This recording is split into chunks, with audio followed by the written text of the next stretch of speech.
Oh, hey class. Oh. Hello.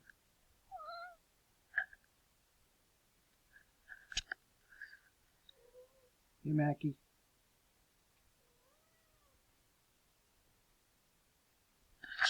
Those are my cats.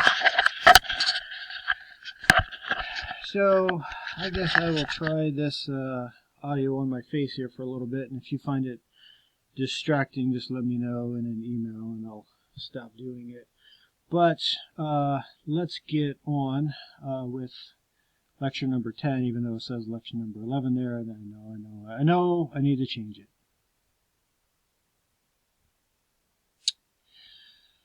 So, you might be wondering, over the past several weeks we've been talking about all of these unifying nationalistic events in America.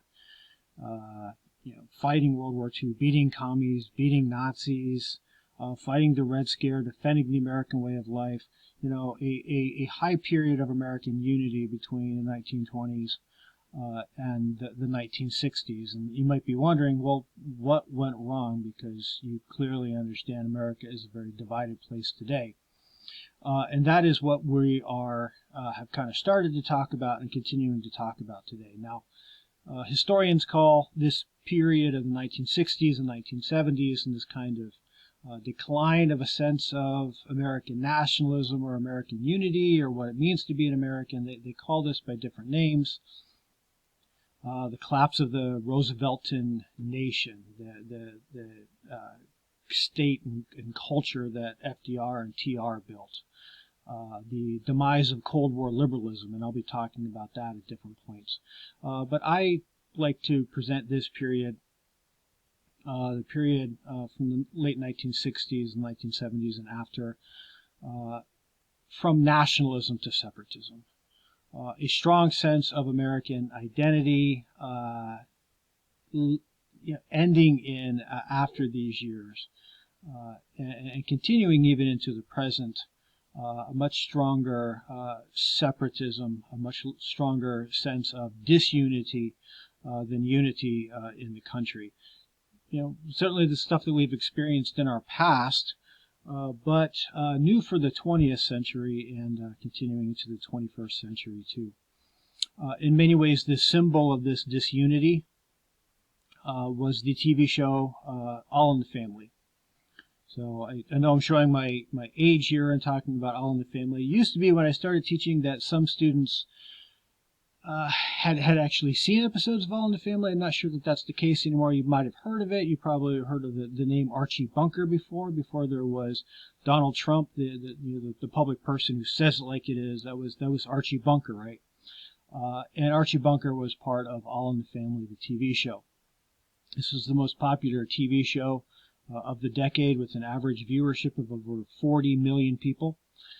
People tuned in mainly to hear, I think, what Archie was going to say. He was, you could say, politically incorrect before the term political correctness was even popularized.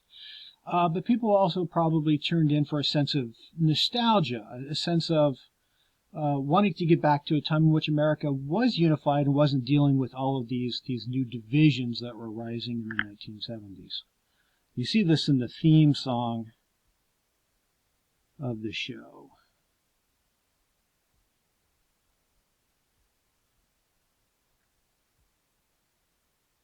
Boy, the way Glenn Miller played songs that they parade. Guys like us, we had it made. Those were the days. And you knew where you were then.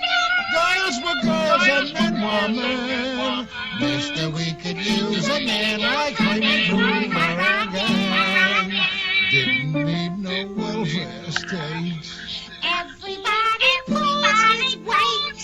See our old sour and great. Those were the days.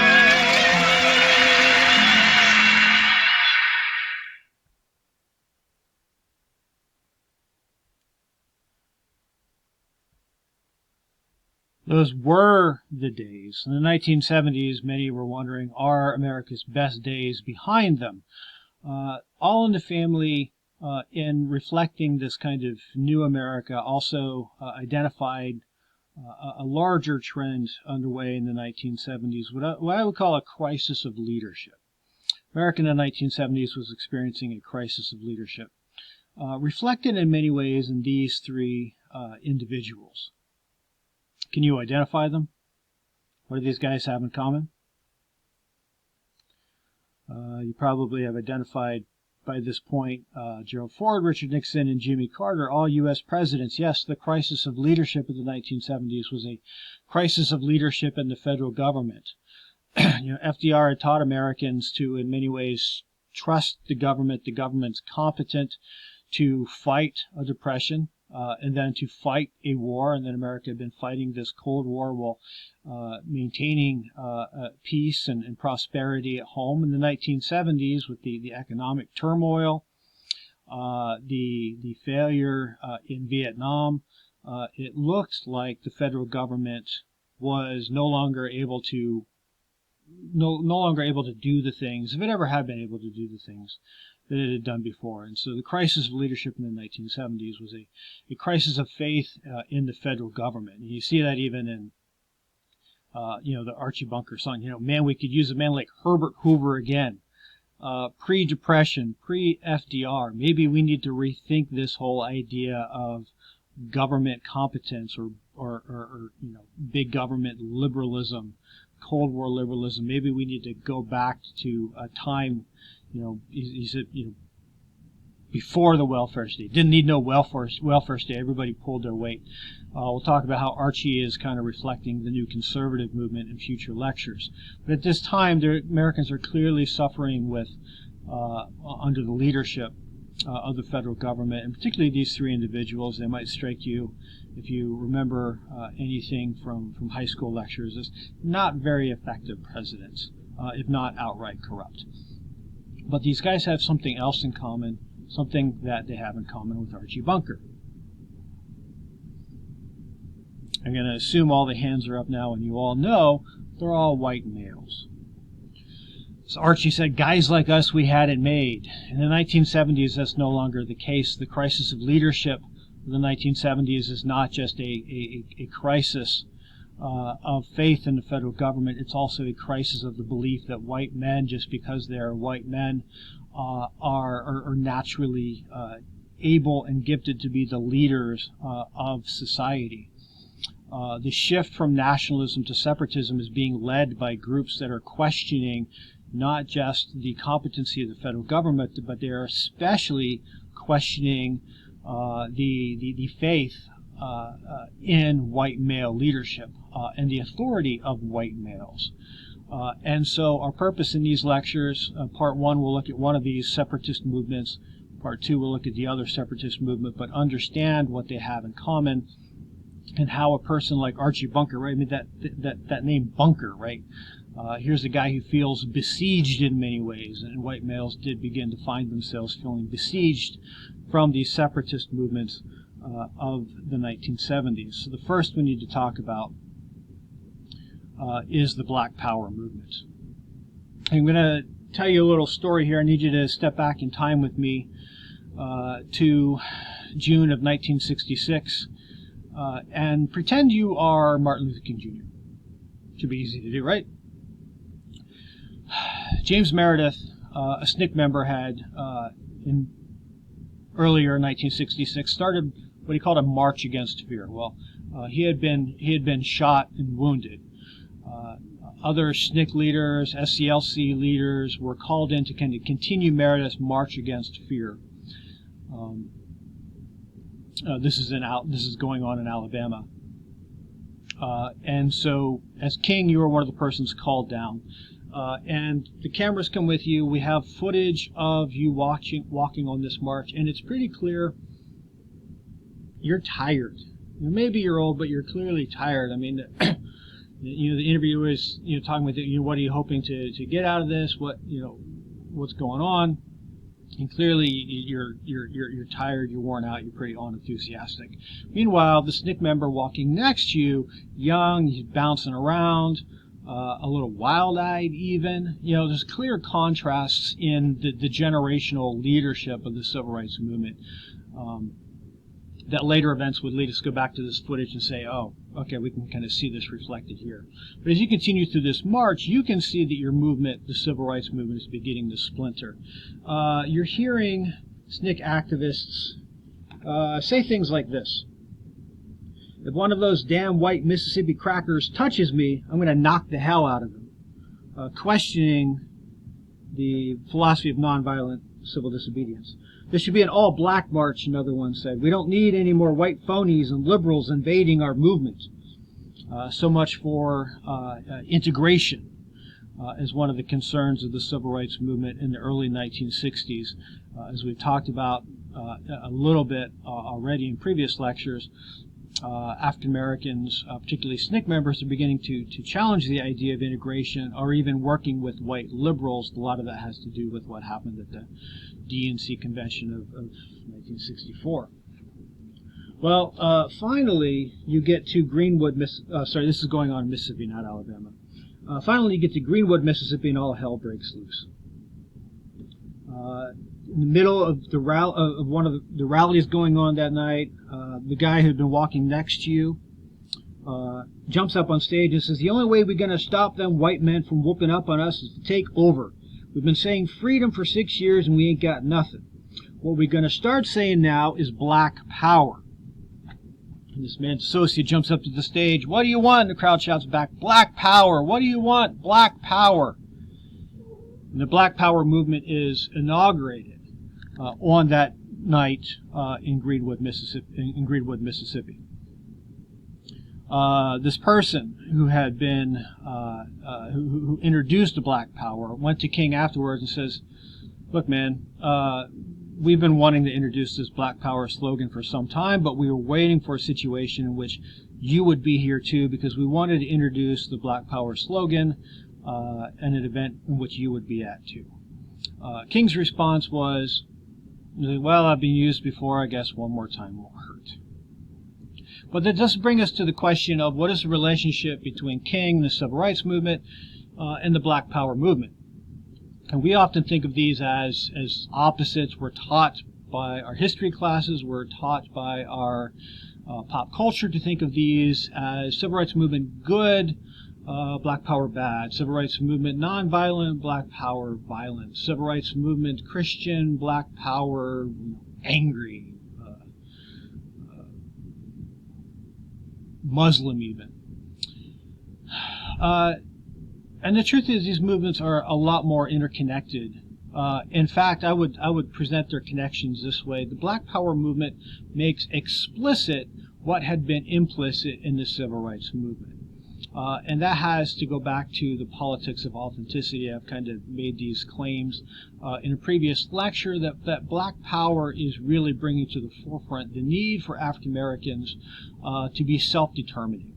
The need for African Americans to not rely upon or wait for white liberals, whether the Kennedys or Lyndon Johnson, to give them rights, but to do the things that they needed to do to achieve self-determination, a sense of dignity, to overcome the psychological effects of growing up Jim Crow. And when we understand black power in that kind of way as a call to black authenticity, we can understand that King himself was a black power advocate. But don't take my word for it. Take King's words. His last book, Where Do We Go From Here? King talks about the black power movement. He calls it a slogan without a program. And King had some problems with black power. He didn't like the fact that they were abandoning nonviolent civil disobedience for self-defense. Right? Sometimes black power is presented as black people wanting to kill white people. That's not what it was. It was black self-defense. It wasn't we're going to go kill white people. It's we're going to stop white people from killing us. And if that means having to use violence to do so, then so be it. We're going to defend ourselves rather than just take it as nonviolence had taught. King also does not like black power because of the abandoning the goal of integration and working with white liberals. Nevertheless, he understood black power at its core, and he ultimately endorsed black power in this book. This is what King would write. Black power is a psychological call to manhood. For years, the Negro has been taught that he is a nobody, that his color is a sign of his biological depravity, that his being has been stamped with an indelible imprint of inferiority, that his whole history has been soiled with the filth of worthlessness. All too few people realize how slavery and racial segregation have scarred the soul and wounded the spirit of the black man. The whole dirty business of slavery was based on the premise that the Negro is a thing to be used, not a person to be respected. King continues, black power is a psychological reaction to the psychological indoctrination that led to the creation of the perfect slave. While this reaction has often led to negative and unrealistic responses and has frequently brought about intemperate words and actions, one must not overlook the positive value in calling the Negro to a new sense of manhood, to a deep feeling of racial pride, and to an audacious appreciation of his heritage. The Negro must be grasped by a new realization of his dignity and worth. He must stand up amid a system that still oppressed him and develop an unassailable and majestic sense of his own value. He must no longer be ashamed of being black. Black power is making explicit in King's philosophy now what had only been implicit there, which is that black is beautiful. That African Americans needed to overcome the psychological Jim Crow and achieve a sense of dignity and self-worth and ultimately self-determination. Or, to use terms we've been throwing around, authenticity. Understand the black power roots date far back from the March Against Fear. Some things that have been going on earlier that would lead to the creation of black power. First, we need to understand Malcolm X's influence during these years. We often present King and X as polar opposites, and in some ways they were. They certainly felt that tension among themselves, but for a lot of their audiences, particularly for SNCC members, X and King were not incompatible. They found ways of reconciling them. And so during the same early 1960s in which SNCC members were practicing nonviolence and nonviolent coordination, they were attending Malcolm X rallies. They were hearing Malcolm X say things like, we would, lead a cultural revolution to unbrainwash an entire people. And here, X wasn't simply talking about white people and getting them to overcome or confront their racism. It was confronting African Americans with their ingrained sense of inferiority from growing up under a Jim Crow segregation system, having African Americans confront that and overcome the psychological effects of growing up Jim Crow. And so SNCC members had been imbibing Malcolm X at the same time that they were practicing Martin Luther King Jr. The sociologist Franz Fanon. Fanon was in the early 1960s spending a lot of time in Africa. At the same time, the civil rights movement is raging here between 55 and 65 in the United States. In Africa, the decolonization of that continent, the freeing of African peoples from European colonialism is underway. Most of Africa will be liberated in the years between 1957 and 1967. Fanon is there studying these revolutions. And some of them are peaceful, but some of them are being conducted by force of arms. And Fanon is sending messages back. It's like, look, I know King is saying you find yourself, you'll find that authenticity through nonviolent practice. What I'm finding here is a much more mixed message that many Africans are finding that sense of authenticity, self-direction, self-worth. They're finding that through armed resistance against colonialism. And so Fanon's message is one of, hey, maybe not just nonviolence, maybe active or even armed self-defense against white violence is the way forward. And then, of course, the upset at the DNC convention of 1964 when the Mississippi Freedom Democratic Party, Fannie Lou Hamer, when they were not seated by Lyndon Johnson, and the upset there was kind of the final breaking point. Black Power ultimately comes out of SNCC after 1964, mainly among those members who had been at the DNC meeting. They are the ones who kind of set King aside to some extent, start forefronting the messages of people like Malcolm X, and Franz Fanon. And it's in 1965 that SNCC becomes an all-black movement. They remove their white liberal members. It was a difficult time. You interview those today who were forced out, many of them SDS members, and they said they understand now why that needed to happen, why SNCC needed to become a movement that African Americans themselves self-ran. But at the time, it was a pretty difficult and divisive move, but it was one that African Americans felt that they needed to make. And here we come back to King's idea of Black Power as a slogan without a program. You can understand King's upset with abandoning principles that King had been practicing for a long time, like nonviolence and the goal of integration, or at least working with white liberals to advance the civil rights cause. Becoming Black Power slogan without a program is just... Black Power developed a clear mission statement than King ever did. And that came in 1967 with the publication of the book Black Power, The Politics of Liberation. One of the authors of this, you might be wondering, why didn't I name that guy who introduced the phrase Black Power? That was the SNCC member who had been at the DNC convention, Stokely Carmichael, or as he changes his name to Kwame Ture during these years. Many African Americans began changing their names to embrace their African roots. Even the heavyweight champion of the world, Cassius Clay, changes his name to Muhammad Ali to stress his identification more with Africa, more with Islam during these years. Carmichael is one of these individuals too.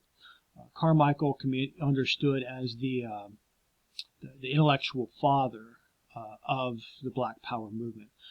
After he introduces the phrase there in King's presence, he begins traveling around the country, delivering the speech. Let me see, hopefully I don't violate any copyright. This country is a nation of thieves. It stands on the brink of becoming a nation of murderers. We must stop it. We must stop it. We must stop it. We must stop it. We must stop it. We must stop it. We must stop it. And then, therefore, in a larger sense, is the question of black people. We are on the move for our liberation. We have been tired of trying to prove things to white people. We are tired of trying to explain to white people that we're not going to hurt them.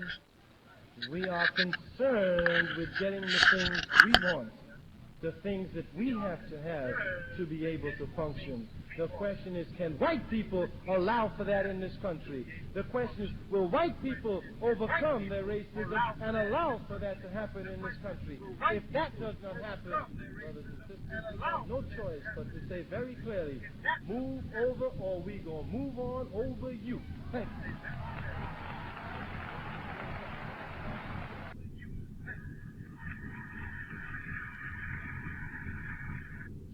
Move on, or are we going to move on over you? You can understand this is very different rhetoric than, say, King's I Have a Dream speech. And no wonder that some white people were scared by this rhetoric.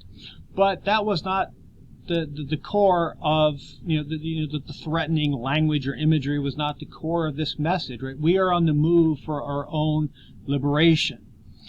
This was a movement of African American or black self-help. That was from his 1966, his Berkeley speech.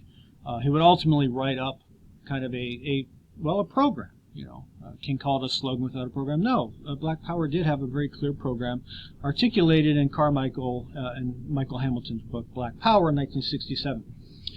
This is one paragraph from that book. Carmichael writes, "The adoption of the concept of black power is one of the most legitimate and healthy developments in American politics and race relations in our time." Not many people at the time felt that, but if we understand what Carmichael was about, we continue. It is a call, black power. It is a call for black people in this country to unite, to recognize their heritage, to build a sense of community. It is a call for black people to begin to define their own goals, to lead their own organizations, to support those organizations. It is a call to reject the racist institutions and values of this society. The concept of black power rests on a fundamental premise. Before a group can enter the open society, it must first close ranks. By this we mean that group solidarity is necessary before a group can operate effectively from a bargaining position of strength in a pluralistic society.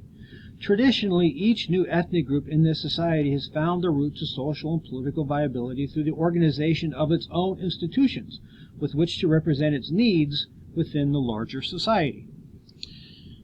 Carmichael and Hamilton are just giving readers a history lesson. Look, how do immigrants become American? Is it that the Irish, one Irish individual came to New York and another family went to Chicago and they just kind of immediately melted into the mainstream? No, that's not American history. American history is those groups first came, they settled around each other, they formed their own communities, they built their own institutions, their own schools, their own banks, their own entertainment. And eventually, from a position of collective strength, from community strength, then they were melted into the American mainstream. What Carmichael and Hamilton are arguing is African Americans never really had the freedom to be able to do that. They never really had the freedom to be able to organize themselves, and now is that time. Now is the time for African Americans to close ranks, to stop relying upon or expecting white people to overcome their racism, to pass laws or legislation which will, benefit them in some kind of way. Ironic that this is happening right at the passage of the 1964-1965 Civil Rights and Voting Rights Act. But nevertheless, again, for the Black Power advocates, building upon these legislative successes, where do we go from here? It's in many ways, let's exercise the freedom of organizing our own communities. Let's build community strength rather than take this talented 10th Paul Robeson kind of idea of sending one African American family into the middle class or upper class, or sending another African American into the heights of American baseball or world oratory or singing, or trying to get maybe a black man elected president of the United States.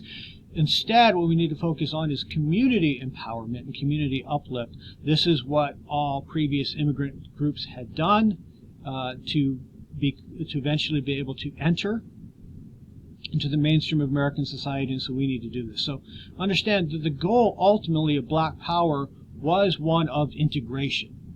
It was one of entering the mainstream, but first what was needed was in order to get there, and I know it's a paradox, but to get to integration, Carmichael / Toure is saying in this book, is that African Americans first needed to voluntarily separate, particularly needed to separate themselves from white liberal society, white liberal politics, develop their own communities, develop their own politics.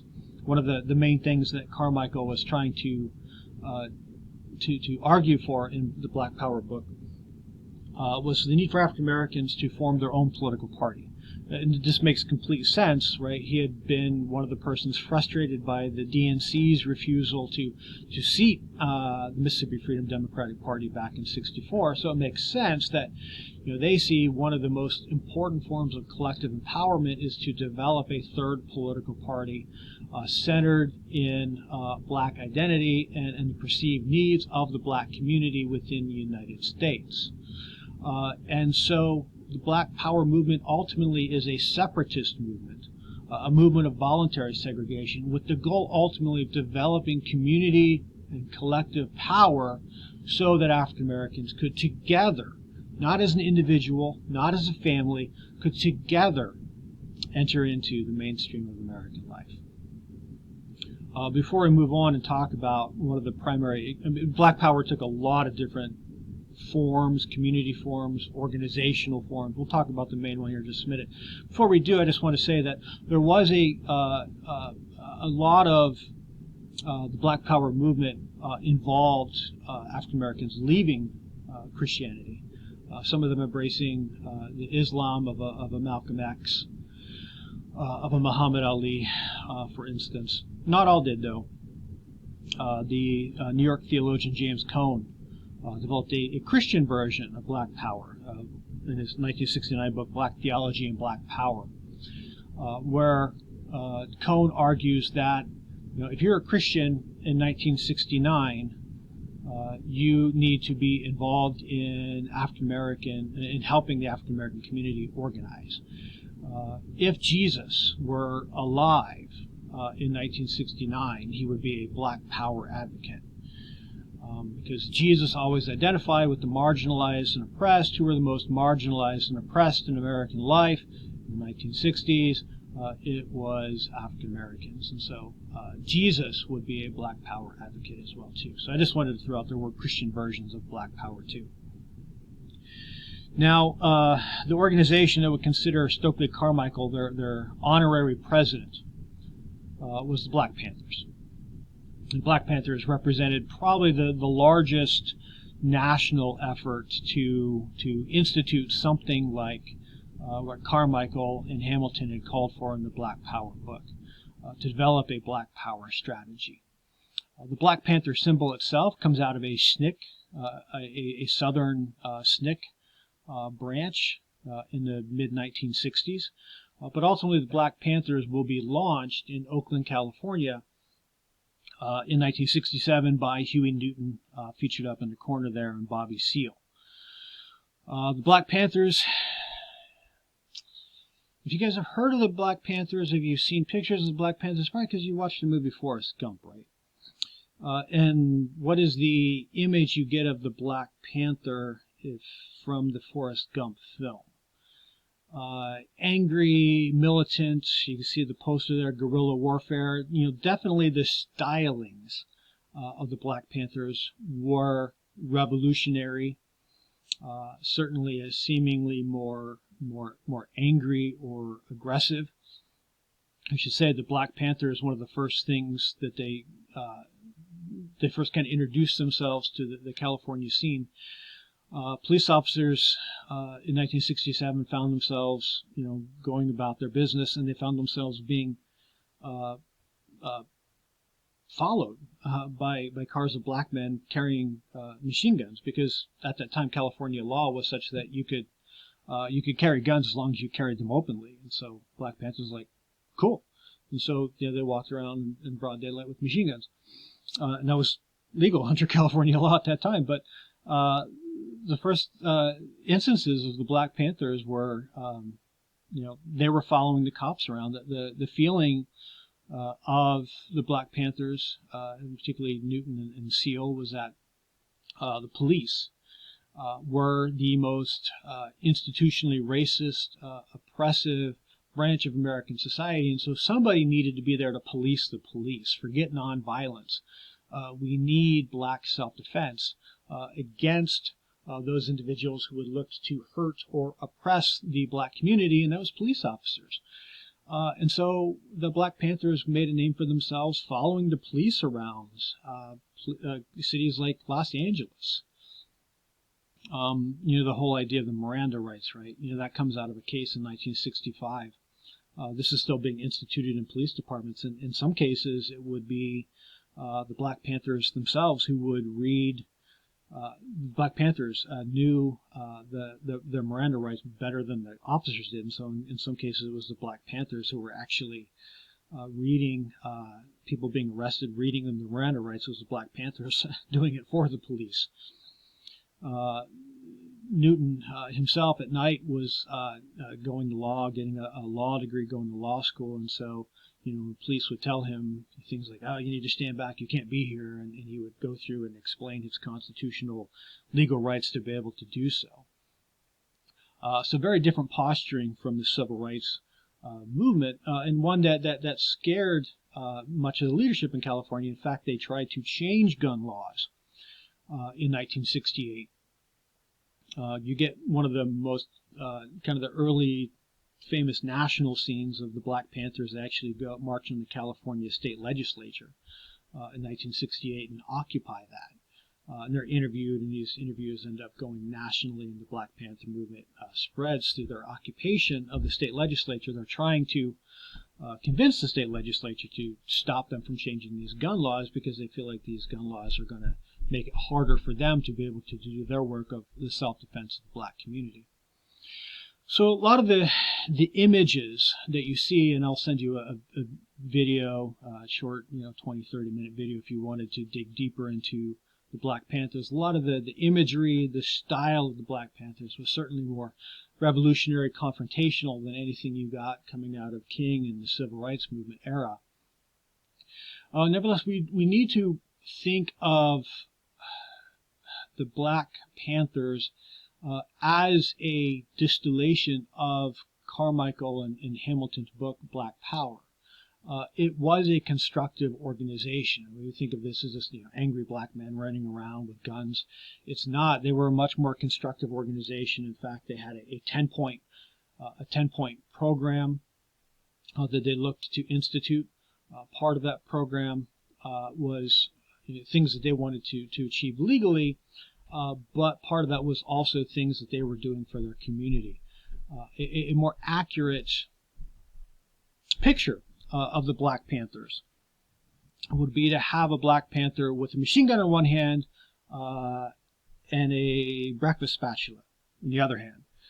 Because the Black Panthers, besides running things like the free legal aid program for African Americans in Oakland, they also ran a breakfast for children program. At one point in the early 1970s, the Black Panthers were feeding 10,000 African American children breakfast each morning because they understood our kids can't go and study in school effectively if they're hungry.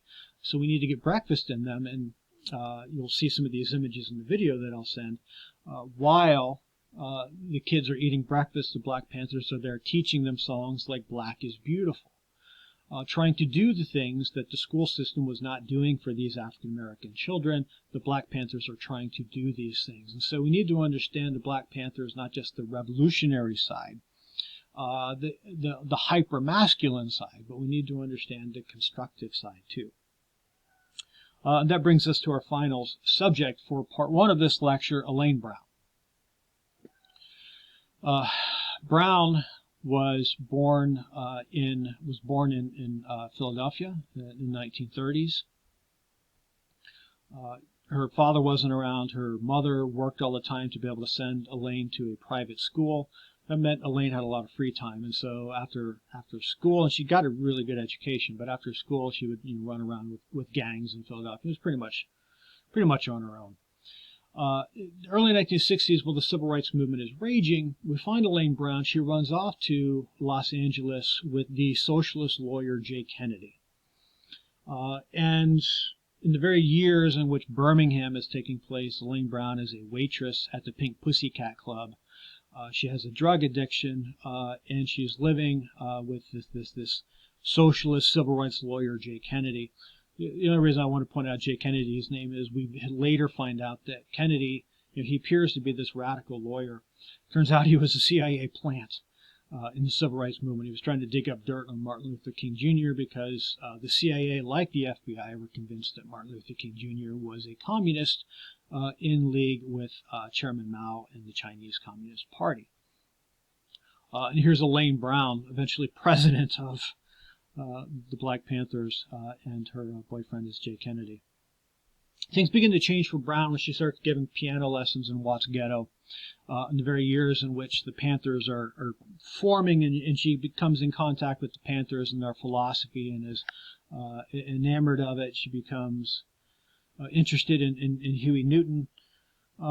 Eventually, in the same way that Fidel Castro kind of put the decision on Che Guevara, and Che was forced to make a choice. Elaine Brown, the Panthers kind of put her in the same position. Are you going to keep, literally sleeping with the enemy, or are you going to commit yourself to this cause?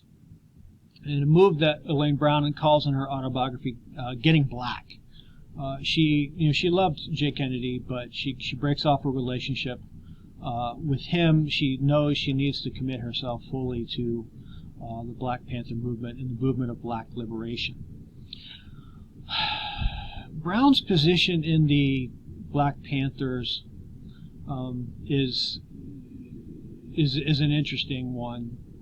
In many ways, like many black women in the movement. Now it's true. If I was telling the story of like Black Power in Philadelphia, for instance, women led many Black Power organizations. Not necessarily the case with the Black Panthers. Elaine Brown was known in the movement as Huey's Queen. She was subordinate very much to Huey Newton, and one of the problems that she explores in her autobiography is Huey had more than one queen, and so being in this kind of essentially humiliating position within the movement as Huey's queen, when he had multiple queens, showed how even in Black Power, Black women found themselves kind of forced to live in this contradiction of, and here's a movement for Black liberation, yet Black women are still being subordinate and denied positions of power. On the other side, being Huey's queen did have some advantages in that she was able to help advise, move the Panthers in a more constructive direction, in a direction that was more in line with the kind of things that Carmichael and Hamilton were trying to get at in their book. This is especially be the case when Newton was forced to flee the country. He was accused of murdering a cop. He didn't, but he was accused of murdering a cop. He spent some time in Cuba. And Brown is essentially kind of running the organization for Newton at that time. It's under Brown that she will, she actually runs for office. The political strategy of the Black Power movement, the Black Panthers, is to build Black political power. She runs for office in Los Angeles, in Oakland. She doesn't get it, but she is able to get city funds to start Panthers liberation schools. These would be schools for African American children run by the Black Panthers themselves. The problem for public schools is a problem for African American children being left behind in many kinds of ways. Particularly, the field of history was particularly problematic for the Panthers. When African Americans in the 1960s, all the way up to the 1960s, when they took history classes, they literally weren't in those classes, or they weren't in that history. They weren't reflected in it in any way. It was almost lily white history that was taught, and everyone understood that African Americans have a history like all Americans have a history. Black Panthers liberation schools became an opportunity for African Americans to take control over their kids' education and to teach them a history that would give them a sense of identity, right? Without a knowledge of history, we understand ourselves through understanding our past in many ways. Our identity is very much tied up with our previous pasts and experiences. And that's just as true of a nation. A nation without a history wouldn't really have a good sense of identity. And so these Panthers liberation schools provided an opportunity to teach the message that black is beautiful, that there is a tradition, and that it is a noble one. And so in different ways, the Black Panthers were able to, under Brown's leadership, move the Panthers in a more constructive direction towards building the kind of community or collective empowerment that people like Carmichael and Hamilton had wanted to see happen. Brown would eventually, I believe in maybe 72, 73, she becomes the last president of the Black Panthers. As soon as she's declared president, she has to leave with her daughter. And she has to leave Oakland because clearly the male Black Panthers were going to kill her. They did not really like a woman being the head of this organization. Black Panthers themselves had got up to as many as 5,000 members nationwide by the early 1970s, only to in 1975 the Black Panthers ultimately closed shop. The Black Panthers had been one of the primary obstacles to drug dealers controlling America's inner cities. Once the Panthers are removed, you see an expansion of drug use, drug sale, and the rule of drug lords in America's cities once the Black Panthers are removed. They had been a force of opposition to that. For people like Brown, for people like Carmichael, for people like Hamer, what you see are individuals who are finding a sense of authenticity, but finding it in ways that are dividing America, separating America, destroying that sense of American nationalism, and ushering in ultimately a new era of separation or disunity among Americans. The Black Panthers were a signal to other ethnic groups, to other racial groups, that they should also look to achieve a sense of authenticity, that they should no longer be ashamed of being Mexican, for instance, or Native American, for instance, or Irish, or Italian either. The Black Power movement helped to move America away from kind of melting pot assimilationist America to what we now call multiculturalism. In a belief that cultural and racial differences are not things to be feared, they're things to be celebrated. The differences can actually make us stronger, not weaker. And so Black Panthers, or the Black Power movement, in some ways would, to the extent that you think multiculturalism and celebrating difference is a good thing, then you need to thank the Black Power movement for that, because they taught other Americans this too. But also coming in with the Black Power movement, we see the rise of a new phenomenon in American political life, the rise of so-called identity politics. The formation of political movements around a perceived identity and a perceived sense of collective oppression, disrespect, in a belief that people need to close ranks around this identity to fight for equal rights. Here's kind of a definition, if you will, philosophy definition of identity politics. Black Power is in some ways the first identity politics movement of this era, but others would form after this. We'll talk about the women's liberation movement as a form of identity politics. In many ways, the most successful and most enduring of the identity politics movement is the movement of white evangelicals that we today call the religious right.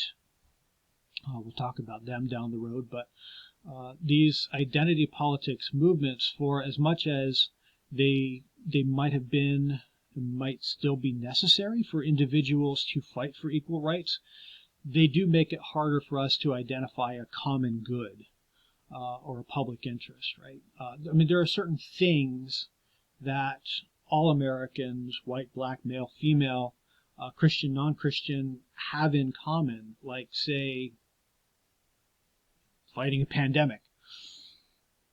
It's harder for us to do so when we are divided by these imagined identities.